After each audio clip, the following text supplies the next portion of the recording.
All right. Thank you all for being here on a President's Day, but I think it's fitting that, we're here on President's Day. I wrote these so I could get the words right, but it's obviously from the heart, and I wanted to do this in person with you all, not over a Zoom or Teams, and he's going to film it, and these are intended just for the family here at Project Veritas. This is just for us. I recognize that when you send something out to 60 people, but I'm not going to do that today. So I just wanted to tell you the truth. So I'm going to read this, and I'm going to try my best to, speak from the heart, but I did write these words, and I want to tell you what's going on. So here we go. It's going to take me about 15 minutes to do this. Journalism is reporting things powerful people want kept hidden for the wrong reasons, moral wrongs, bad behaviors, as journalists we're the custodians of the public's conscience. And as we've gone deeper and deeper exposing and illuminating corruption, the lies hidden from public view, the line that separates good and evil becomes more clear. Not just in the institutions we investigate, but within one another. Throughout my 13 years doing this, our mission has evolved from simply being about exposing the truth with some hidden cameras to something more transcendental, giving people hope, right? That's what we do. And I'm going to stand here because I just feel like I'm filming a video for the audience. And as we ascended into that higher purpose, which I think we all understand that we have suffered through triumph and disaster along the way in a similar fashion to what I wrote about in my book. The first chapter was called Suffering. So the line that separates good and evil passes not through the states, nor classes, nor political parties, but right through every single human heart, to quote Solzhenitsyn. So that line in the sand becomes more clear the deeper we go in investigating these powerful institutions. So over the last few weeks, I have felt a lot of despair and seen a lot of evil, and felt overcome with various emotions over the last few weeks. You could say I've seen glimpses of heaven and hell, of darkness and light. But what I take away from these is the gratitude that I have for many of you, for most of you. And there is such goodness in so many of you that I have seen, and I am grateful for that. And the generosity and goodwill we have steadily built over the past 13 years with so many people. I've received thousands of text messages and phone calls from people all over the world concerned about my well-being. But as I was going through this process, I reflected upon my appreciation for many of you. What makes us great is that we do this work because we actually believe in it, right? We actually believe in this. It shocks people that we do, and we have a passion for it, and we have principle. Like I know, we don't sell out. I think that's fair, at least most of us. We have a passion for doing the right thing in a visual way, no matter what. That's what binds us.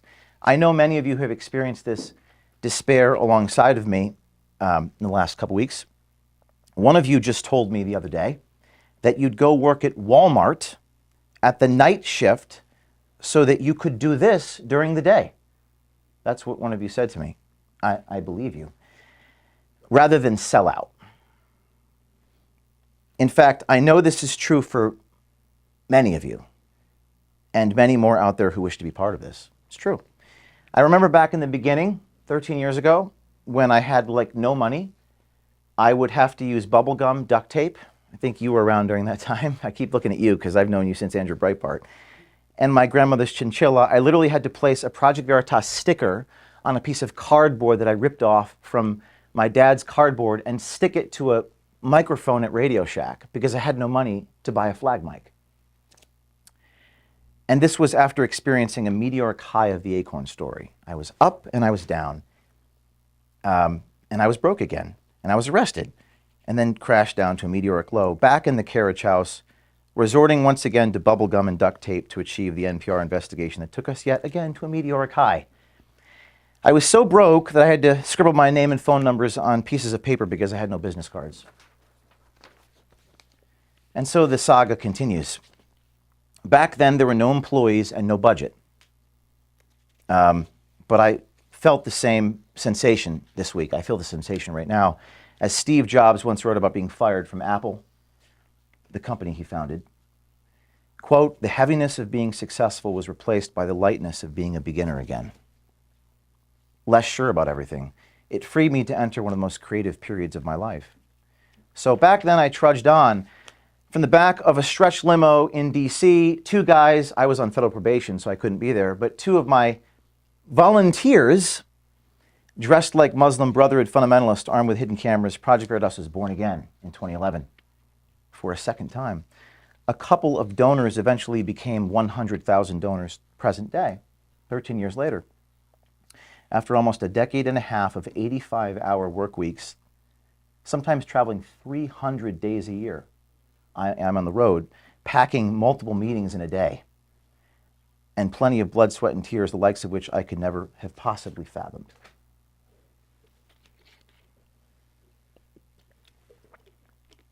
The external threats and pressure inflicted against myself and some of us has been unimaginable. I'm going to summarize them. Handcuffed by the FBI on 2 separate occasions, 12 years apart. Having my phones confiscated and private information leaked to the New York Times. Being placed on effective house arrest for 3 years between May of 2010 and May of 2013. Being sued dozens of times. Being served 2 separate criminal grand jury subpoenas in New Hampshire in the last 10 years, getting pursued in a high-speed chase by a New Jersey education union official on Interstate 80 in Passaic, deposed many times, suffered through mediation with insurance companies where they had all of our emails. They had everything. But they evidently didn't have anything on me. Getting my home raided by the FBI, having my loved ones put in handcuffs in the hallway, and having our office destroyed by a hurricane, literally a hurricane, which forced us into a temporary workplace before rebuilding and stirred up disgruntled employees, including grievances about me, which I will get to in a minute. The list goes on. Even so, as a former board member told me 10 years ago, Project Veritas will never be stopped from the outside. It will only be because we stopped ourselves, right? I'll get to that too in a minute. Prophetic as it may be, that is exactly where we find ourselves in the situation today. A situation where I have been stripped of my authority as CEO and removed from the board of directors. I bet you didn't know that. I'll get to that in a minute. Contrary to what public statements may say. And by the way, I have copies for this. I will not give them to you yet. I will give them to you after I'm done.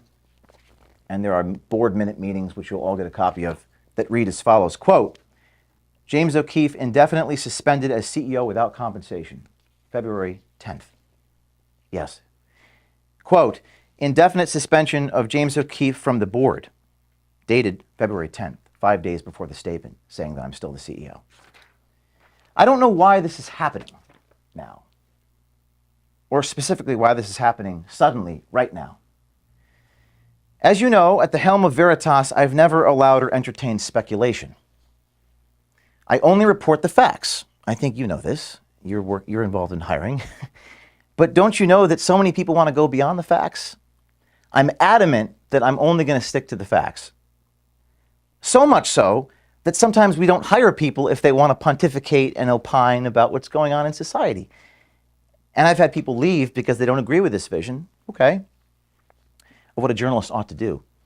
But fortunately, I have recordings and documents to back up everything I'm about to tell you. So everything I'm about to tell you, I have documentation and proof.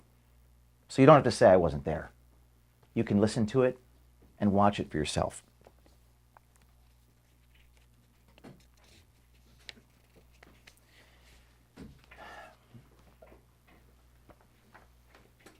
So, I'm about a quarter of the way through here. Bear with me. For the last 13 years, I've been the same person I've always been, probably better than I used to be.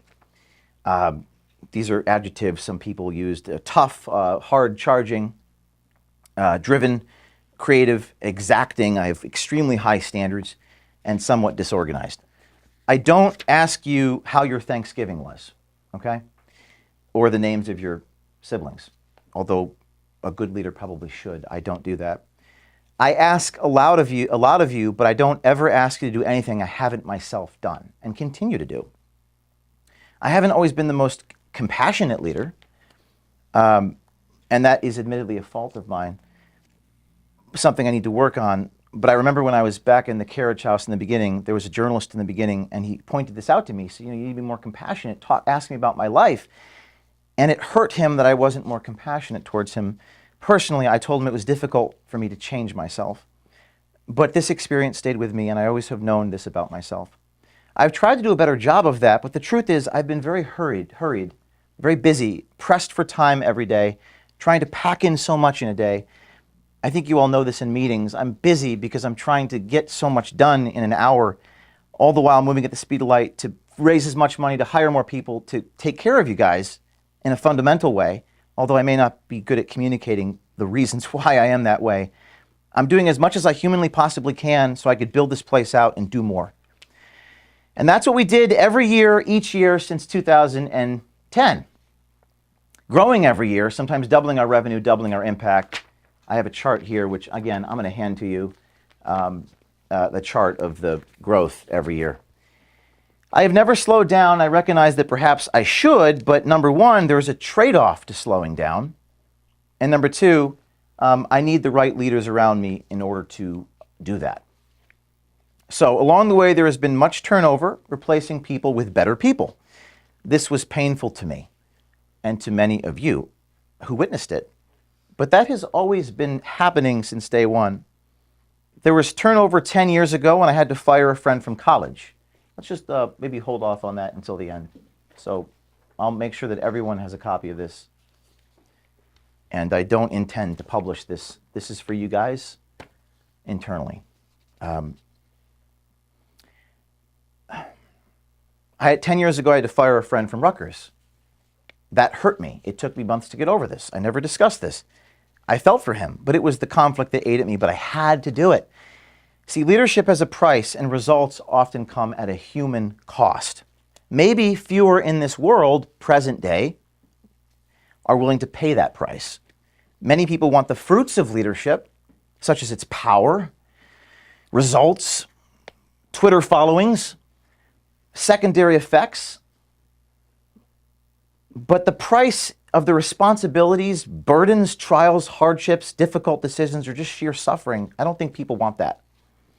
And all through the years, things fundamentally continued on an upward trajectory for this place, albeit turnover. And I'm a hard guy to work for sometimes. We file our annual tax return.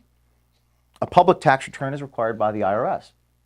And my compensation is set by an independent board of directors via a compensation committee. 4 times a year, our chief financial officer has submitted company financials to the board. That's every quarter. And our board approves it in quarterly meetings. All 3 members of the C3 were present. And we have subjected both the C3 and the C4 to audits from outside independent accounting agencies each and every year. That happens. That has always been happening.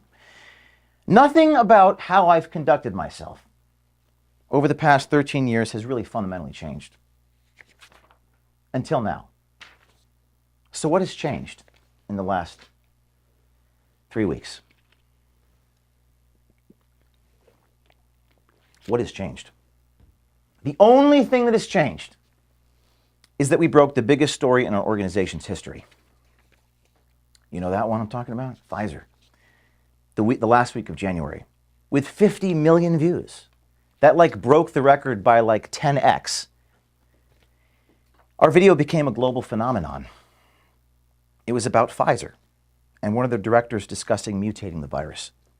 Our confrontation video, where he locked me in a pizza restaurant with you and you, and he smashed the equipment and called the police, that became a phenomenon and was riveting television for our audiences glued to their screens. That was probably one of my favorite things that ever happened. It was just really unbelievable. It was like true to be false and seemingly too false to be true, but it was real. If someone else is here, you can let them in. Hello, come on in. Just giving a few remarks to the team here, so you came at the right moment. So the only thing that changed were these videos. Outlets in India and China cover the story.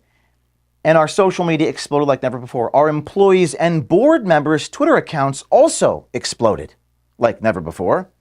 Pfizer even put out a non-denial denial, like you always capture these things, where they basically admitted they were mutating the virus, albeit they buried this admission in jargon. But it was still an admission. And it was extraordinary that Pfizer responded to us with an admission, not denying that this guy was who he was. What an amazing turn of events. That is the only thing that's changed in 13 years of me being who I am. And then suddenly, an unusual emergency happened just a few days after that. I think we have one more person here, if we could let him in. So suddenly, an unusual, and I'm going to take you through this. I'm going to take you through what happened.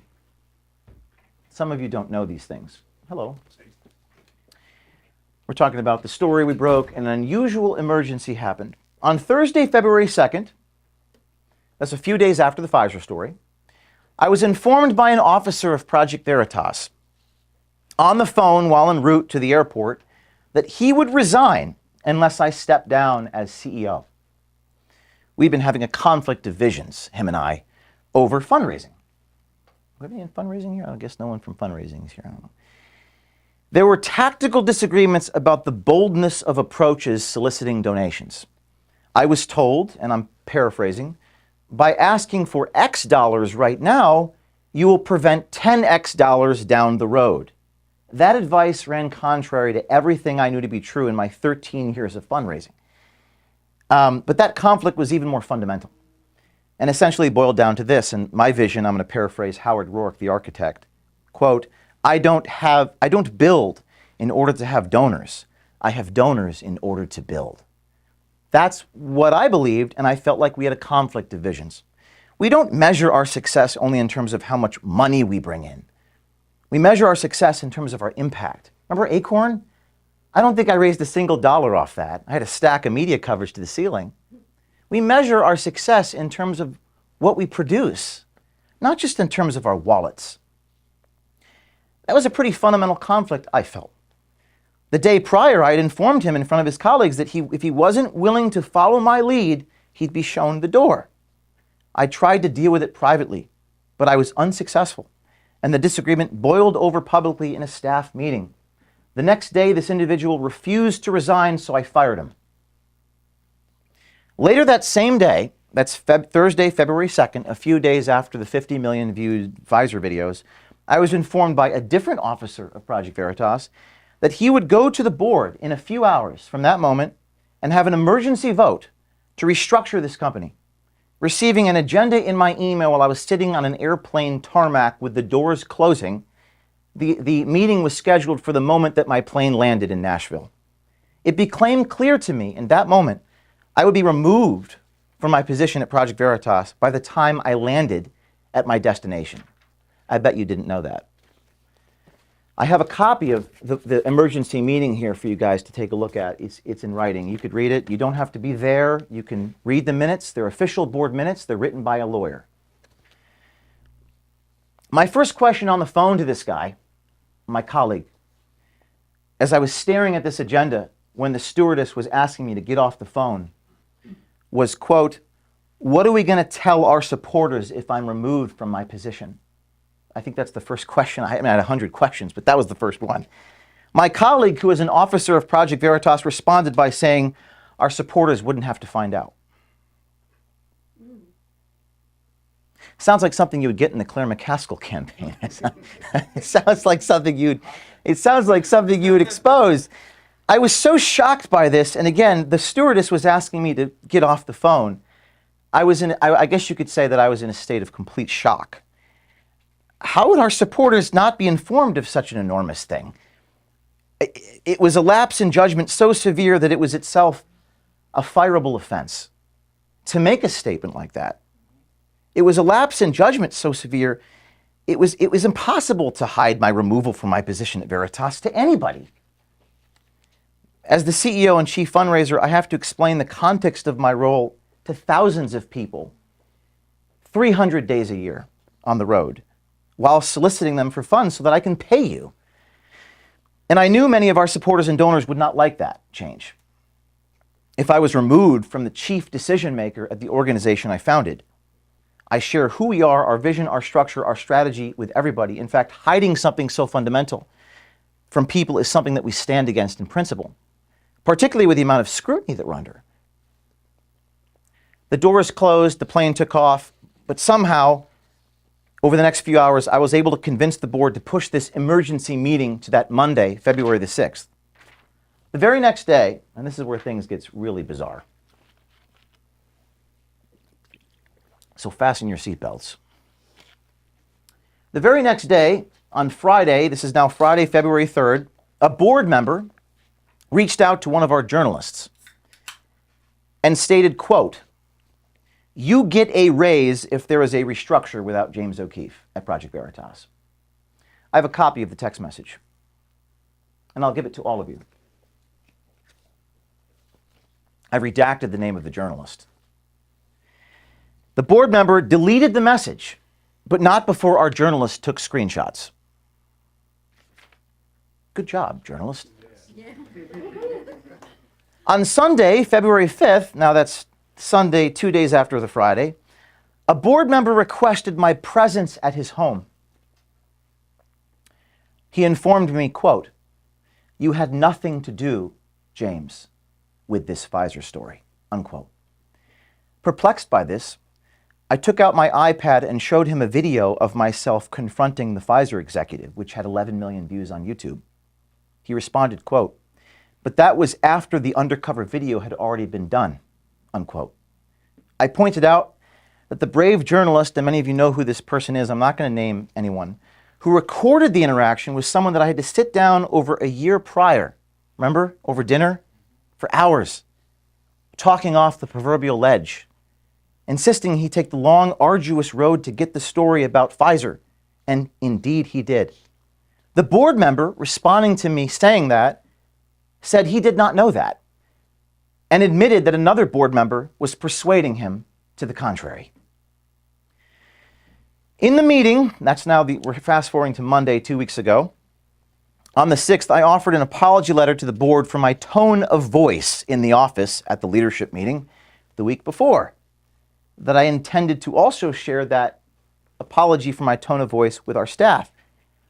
But the board refused to accept my apology, nor believe that it was sincere. They also did not support my sending it to the staff. I imagine many of you didn't even know that I drafted an apology. Then I was subject to a 6.5-hour listing of grievances, which included taking black cars to meetings. I don't know the significance of the color of the vehicle.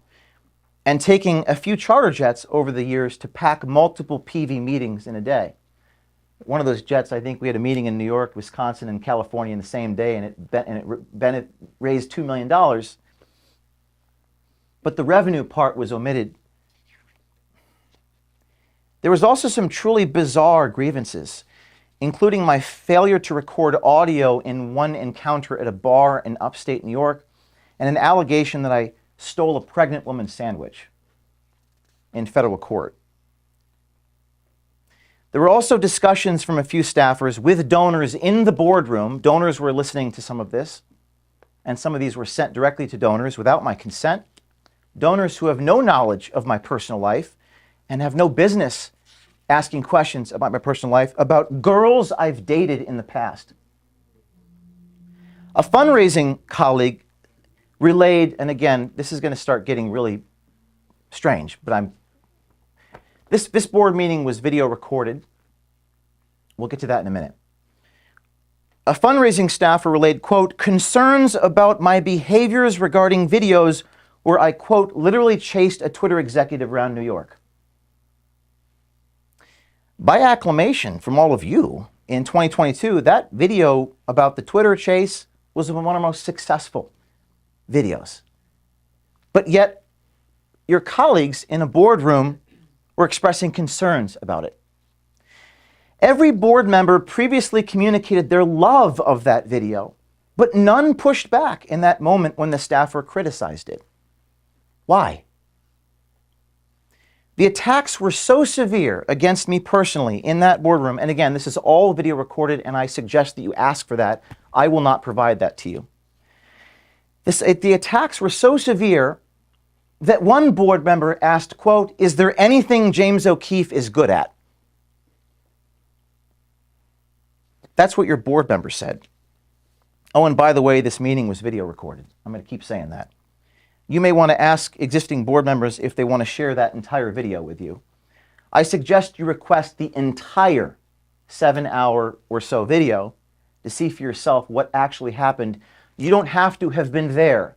You simply need to watch the video and hear all of the testimony. After the 6 hours, I was asked what I had to say for myself.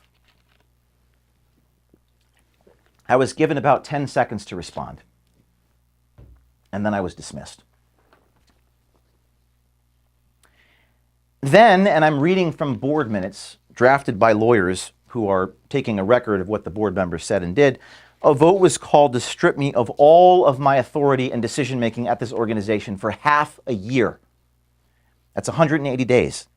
Again, it's in the board minutes. You'll have a copy of it. It says, quote, "The CEO's ability to make these decisions suspended for 180 days with such power transferred to the executive director.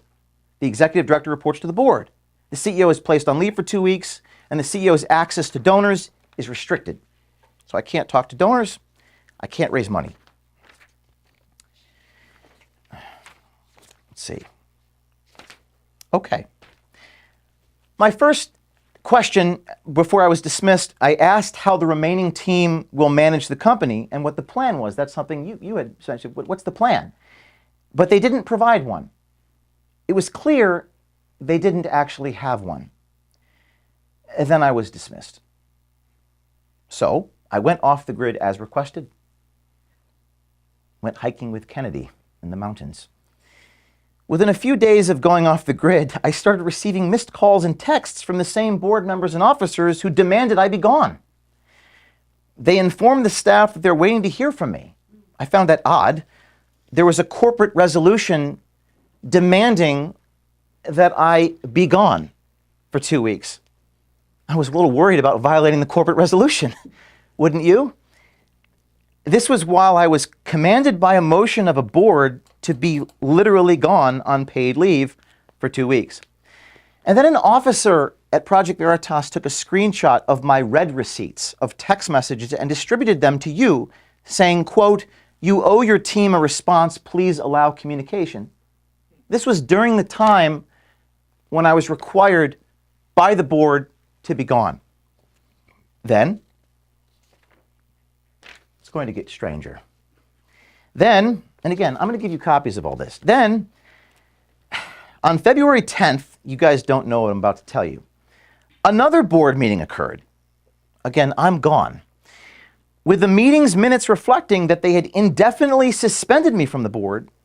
By this time, they had stripped me of all of my authority as CEO. During the time I was on leave, they kicked me off the board.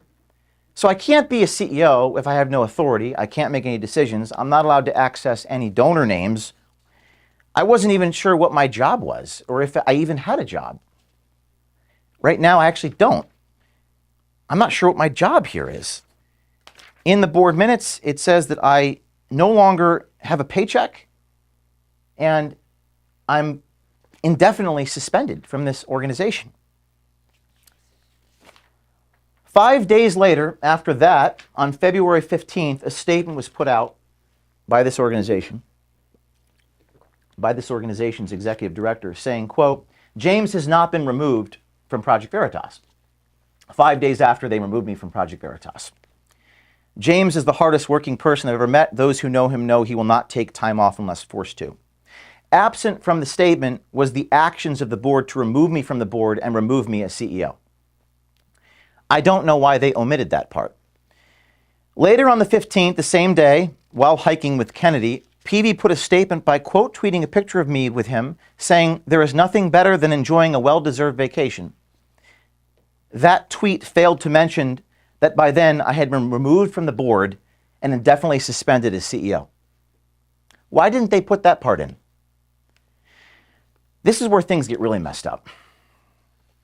A few days later, an officer sent an email to the board with bizarre hyperbole and innuendo about certain expenses related to our business needs. These included, and you can't make this up, that Project Veritas paid for James O'Keefe's down payment of his wedding. I got a chuckle out of this. I'm not married. I've never been married. I do hope to get married one day. In fact, I got married to you in Oklahoma, but that was pretend. That was fun. Everyone enjoyed it. We rented a charter bus. We all went down. Everyone enjoyed that musical, or at least I thought. I'm not married, but the truth of the expense, the $12,000, was that it was a payment for our annual Project Veritas Christmas party. Remember that? Where you guys were there? Some of you brought your spouses? The officer lied by omission, excluding the purpose of paying the $12,000 for the wedding venue. It looked like Project Veritas was reimbursing me for a wedding venue. Why would the officer lie like that? There were also, again, bizarre complaints, and this is where you come in, Asha, about taking too many trips to too many meetings over the course of a year. I think there were like 305 cars I had taken to meetings and donors and journalism assignments, including all the, quote, black cars taken from airports to various meetings. I have a copy of that, so you don't have to take my word for it. The officer stated to the board, this is on February 13th, this week, that we should do things such as, quote, reschedule meetings. And the IRS would prefer Zoom meetings over in-person meetings. I'm going to let that sink in for a minute.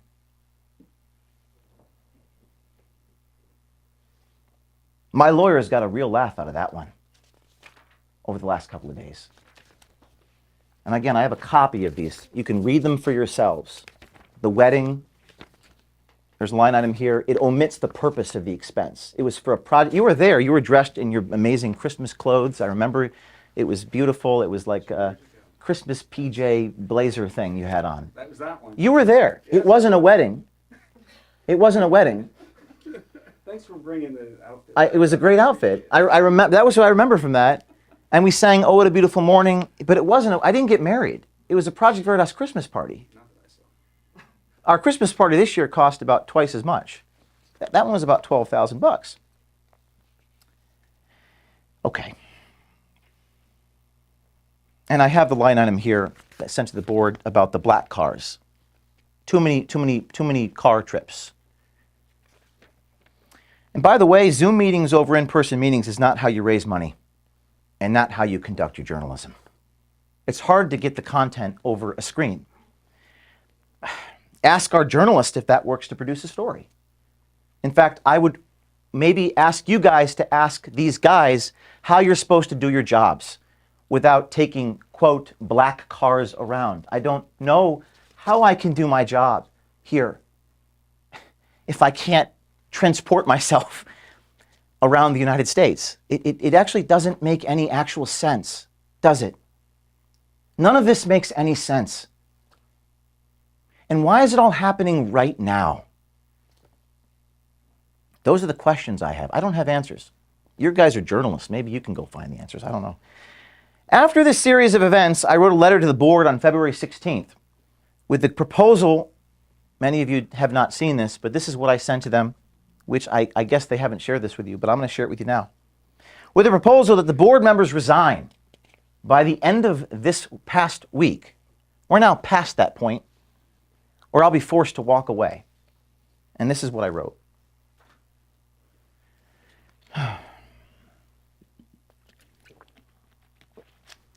Dear board, and I'm not going to provide the whole thing, but I'll provide the meat and potatoes. Over the last 2 weeks, I've carefully followed the board's directive to take a vacation and avoid contacting donors. Of course, donors called me. My phone was being lit up with thousands of phone calls. One donor even, I posted a video. She was upset about how she was portrayed in the grievances. Remmers was her name. She posted a video saying the grievance was a total lie. My understanding is one of the officers of this organization responded to that by calling the donor a liar. The officer wasn't there. Why would the officer call the woman with the sole authority on the matter who was there? Why would he call her a liar? I don't know the answer to that question. Your actions over the same period to undermine Veritas and its future, including airing confidential employment matters publicly, has broken trust. I cannot in good conscience return to such a mismanaged organization. I have not responded privately or publicly because there is no rational, appropriate response for the emotional circus that has been created by your actions. I expect the board to resign by the end of the week. Project Veritas, including any employees who choose to stay, will go on under my leadership with newly appointed professional board members and officers prepared to exercise their duty of care and duty of loyalty to the organization. That's what a board does. They exercise duty of loyalty and duty of care. What they shouldn't do is try to destroy an organization. That's not what a board member does.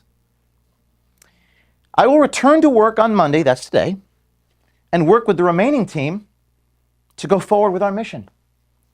Short of this action, I cannot in good faith return to the employment of an organization with leaders who are attacking me personally, making false and unsupported claims of improper management of resources about weddings and black cars, improperly airing employment issues related to me and others at Project Veritas.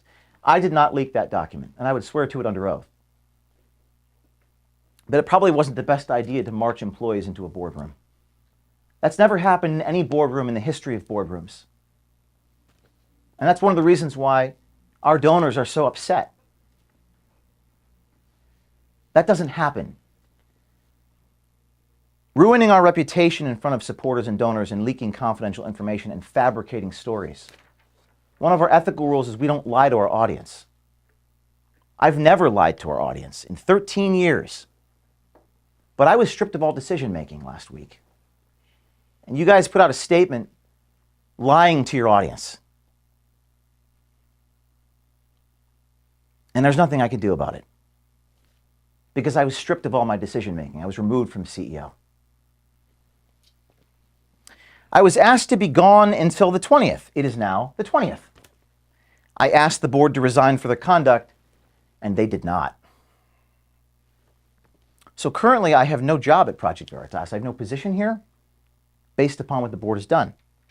So I'm announcing to you all that today on President's Day, I'm packing up my personal belongings here. I don't really have much in this room that belongs to me. I guess a painting, a diploma, some personal things. It won't fill much. Maybe it'll fill my Kia. I'm packing up my personal, I'm starting to get emotional, from headquarters, and I'm intending to start anew.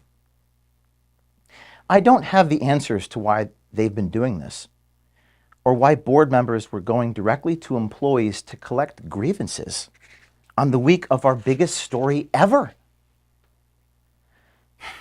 Or why our board members were going to employees directly to discuss removing me from this organization, even saying I'll give you a raise if James is removed. That might be illegal. I don't know. But why would they do it the week of our biggest story ever? But I'm confident that those reasons and motivations will come to light. To borrow an old expression, the public has a right to know what has happened here and why there was a concerted effort to remove me from the organization I founded the same week of our biggest story ever had. Almost done.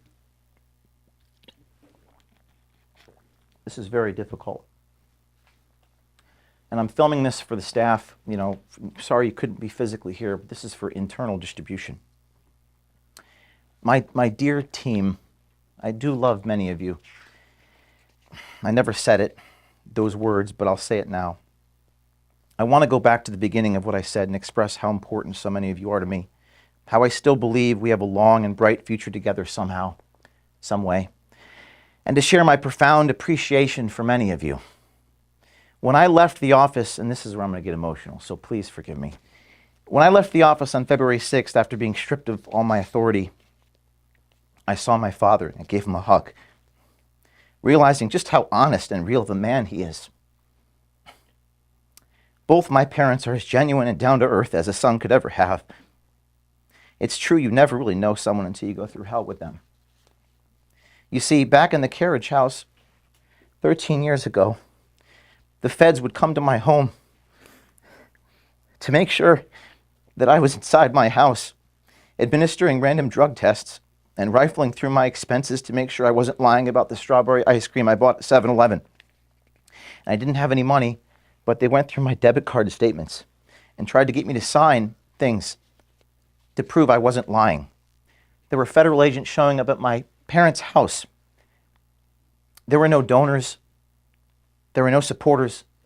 And I was not trending on Twitter. My father went through this hell with me and stood up to those bullies on the front lawn and told them to stop harassing our family. And at that point, that's all I had, was him. I was otherwise completely alone. I will never forget that. Now the good news, we're no longer alone. We have millions of Americans who also know who I am. In fact,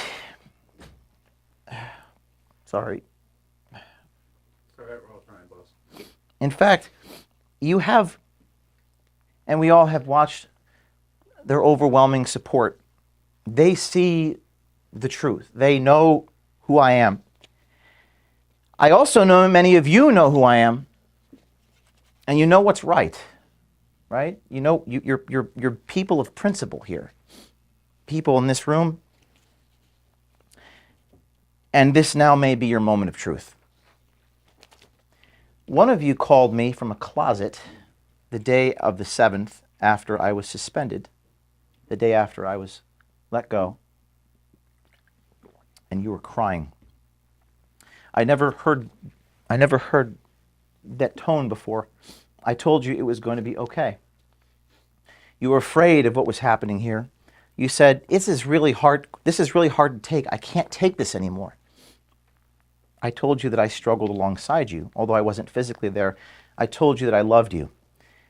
A number of us told each other that we loved one another. It was the first time I've shared that sentiment with a colleague. It was a very real moment, a very beautiful moment, a touching moment where we were bound together. Many of us were really bound together in that moment, and I was grateful for that. I recognize just how honest and real many of you are in your souls, that you are amazing people. We have some really amazing people here, with men with brass balls and women with the courage of a lion. And it really, what I drew from this experience is the gratitude that I have, for so many of you.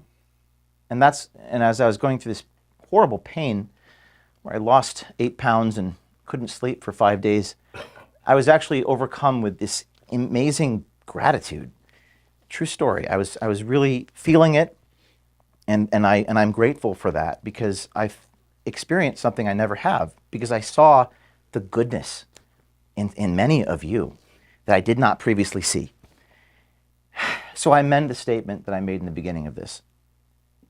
The statement I made before was, Veritas will never be defeated from the outside, it will only be defeated from the inside. That's actually not true. No. The only way to defeat us is if they take our spirit.